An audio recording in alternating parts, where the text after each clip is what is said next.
mismo fenómeno de tensión superficial lo podríamos determinar, o qué tan alto sube una columna de agua debido a la tensión superficial, se puede determinar a través del análisis dimensional, como lo hemos hecho en ejemplos anteriores. Hay que considerar que esta altura a la que sube el fluido o a la que sube la columna del fluido está en función de la tensión superficial, la densidad del fluido, la aceleración de la gravedad, y en este caso podríamos considerar del radio del tubo que se está sumergiendo en este fluido. En este caso hacemos el conteo de las variables y tenemos 5 variables que están involucradas en el fenómeno. Lo que sigue es saber cuáles son las dimensiones de cada una de estas variables. En el caso de la tensión superficial es newton sobre metro, y estos son entonces kilogramos entre segundo al cuadrado. Por lo tanto, sus dimensiones es masa entre tiempo al cuadrado. Y ahora sí podríamos hacer la lista de todas las dimensiones que aparecen en nuestro problema. La altura es de longitud, la tensión superficial, como ya obtuvimos, es masa entre tiempo al cuadrado. En el caso de la densidad es masa entre longitud al cubo. La aceleración de la gravedad, que en el sistema internacional está dada por metros entre segundo, las dimensiones son longitud entre tiempo al cuadrado. Y por último, el radio tiene unidades de longitud. Con esto podemos observar todas las dimensiones que están asociadas a las variables que se presentan en el problema, y podemos ver con facilidad que solamente tenemos masa, longitud y tiempo. Esto es que tenemos 3 dimensiones. Siguiendo la forma para definir números adimensionales, vemos que tenemos 5 variables menos 3 dimensiones, por lo tanto tendríamos 2 grupos adimensionales asociados al fenómeno. Ahora, ¿qué variables vamos a usar para definir nuestras variables adimensionales? La primera, y la que tiene que ser, es la altura h, que es lo que nosotros queremos determinar. Y la otra puede ser cualquiera de las 4 que tengamos. En este caso vamos a escoger la tensión superficial. En el primer caso definimos nuestra altura adimensional, que va a estar en función de la altura h, de la densidad, de la aceleración de la gravedad y del radio del tubo. Estas variables de densidad, aceleración de la gravedad y radio del tubo son las que sobraron, las otras 3 que sobraron, una vez que elegimos nuestros 2 grupos adimensionales.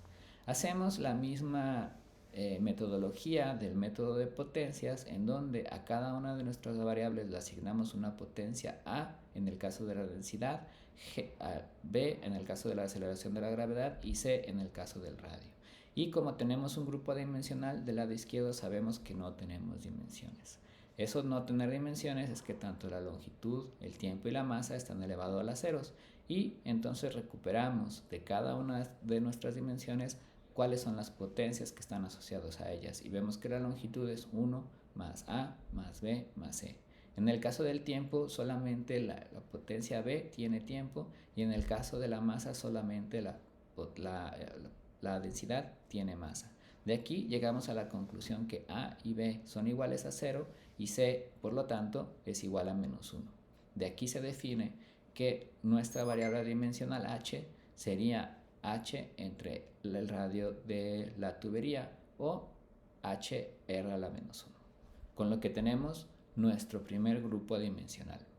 El segundo grupo adimensional está dado por la tensión superficial, y esa tensión superficial la vamos a poner en términos, la vamos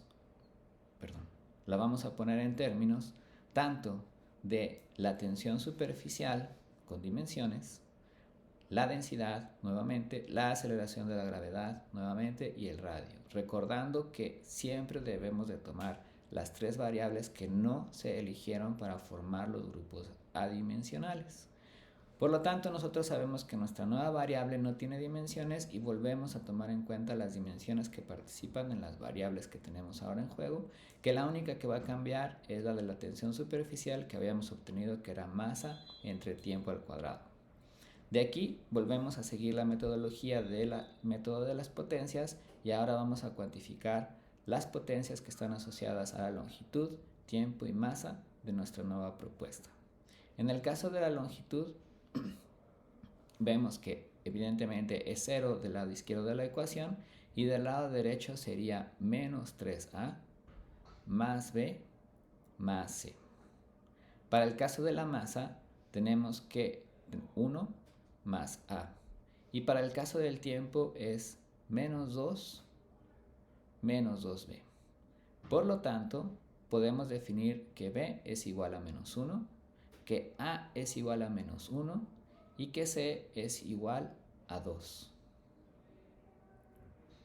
Con esto, nosotros ya podríamos definir nuestro nuevo grupo adimensional, que va a estar dado como una función de la tensión superficial, del radio al cuadrado, sobre la densidad y sobre la aceleración de la gravedad. Perdón, aquí hay un error. La C es igual a menos 2. Si sustituimos la A, sería menos 3 por menos 1, es 3 positivo. Si sustituimos la B, es menos 2. Y eso nos da un 2 positivo, que al pasarlo del otro lado es menos 2. Y entonces nuestro nuevo grupo adimensional es tensión superficial entre densidad, aceleración de la gravedad y radio al cuadrado. De aquí obtenemos un resultado, que el grupo adimensional H entre R va a estar en función de nuestro otro grupo adimensional, que es la tensión superficial, la densidad, la aceleración de la gravedad y el radio al cuadrado. Si nosotros vamos a el resultado que se obtuvo haciendo los balances de fuerza, vamos a tratar de comparar este resultado que se obtuvo con lo que ya se obtuvo anteriormente haciendo los balances de fuerza. Y entonces, este es el resultado, este que vamos a pegar ahora es el resultado que se obtiene utilizando el análisis dimensional. Y este que vemos aquí, y vamos a llevárnoslo a la otra hoja, es el resultado que se obtiene de hacer el análisis completo de las fuerzas considerando que están en equilibrio. Si se fijan, se parece ligeramente. En este resultado en rojo tenemos un 2, pero esas son dimensiones que única y exclusivamente se pueden sacar o haciendo los balances como se hicieron o con experimentos, y también tenemos un coseno del ángulo que no se podría determinar a partir del análisis dimensional. Si en nuestro resultado negro de análisis adimensional pasamos la R multiplicando, vamos a ver que tenemos la misma forma que obtuvimos con nuestro análisis de fuerzas.